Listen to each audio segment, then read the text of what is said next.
এখন শুনছেন আপনারা অযথা টেলিভিশনের 420 খবর। আপনাদের সাথে আছি আমি ডিম্বুল হোসেন দুকাবার।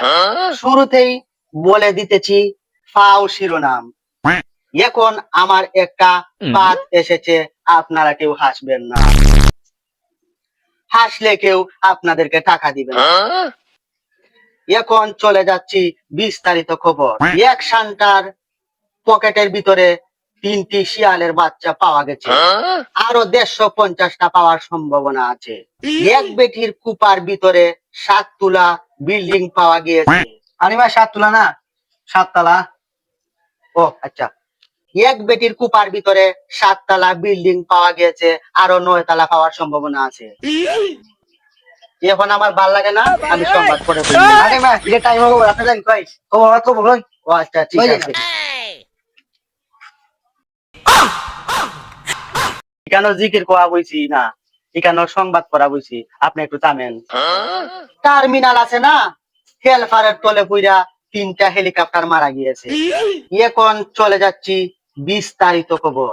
কুশিয়ারা নদীতে একদল মশা মাছি অ্যাক্সিডেন্ট করেছে। মশার কোনো ক্ষয়ক্ষতি হয় নাই, কিন্তু মাছির দাস তো হামেশা হয়েছে।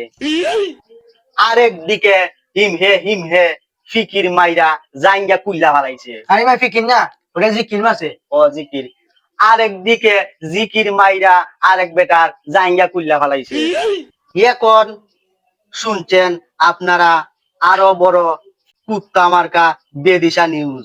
আফ্রিকার জঙ্গলে এক কুত্তার বাচ্চার গর্ভে 5 আলি ডিম পাওয়া গিয়েছে, আরো 9 আলি পাওয়ার সম্ভাবনা আছে। এখন শুনবেন আবহাওয়ার খবর।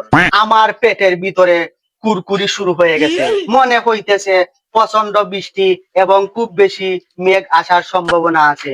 এ ধারণায় বলা যাইতেছে যে হালকা তুফান এবং 200 সেলসিয়াস অন্ধকার হতে পারে।